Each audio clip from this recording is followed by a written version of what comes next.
আমরা কেন খারাপ রইছুন এদিকে বিএসএফ সীমানা টুইকা আমরা সীমানা তার কাটার বেড়া দিতেছে তিনটা করে লয়ে গেছে গা কি ওরা কি আমাদের সীমানায় ঢুকে পড়েছে? ও স্যার ঢুকে পড়ছে আর আমাদের সীমানায় ঢুকে আমাদের মানুষজন ধরে নিয়ে গেছে। ও স্যার তিনজনে এই চল এখনই যাই। স্যার আমরা তো মাত্র দুইজন, আমাদের যাওয়াটা ঠিক হবে না। কি বলছো তুমি এটা? তুমি এটা কি বলছো? আমরা যাবো না মানে?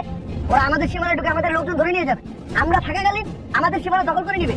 এর জন্যই কি আমরা মুক্তিযুদ্ধ করেছিলাম, এর জন্যই কি আমরা হাজার হাজার পাঁচ লাখ লাখ টাকা দিয়েছিলাম। এই দেশকে আমাদেরকে রক্ষা করতে হবে, অন্যের হাতে আমরা দেশটা দিতে পারি না। আমরা প্রশিক্ষণ নিয়েছি, আমরা অস্ত্র হাতে তুলে নিয়েছি এই দেশটাকে রক্ষা করার জন্য। এই অস্ত্র নিয়ে বসে থাকার জন্য আমরা প্রশিক্ষণ গ্রহণ করিনি। আমরা শপথে সবাই কি শপথ করেছিলাম?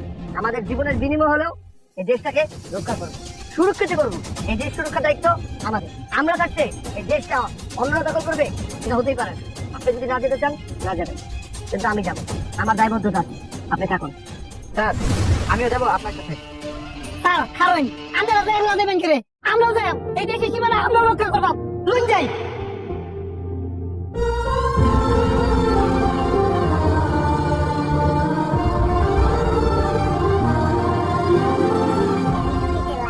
চ্যানেলটিকে সাবস্ক্রাইব করবে।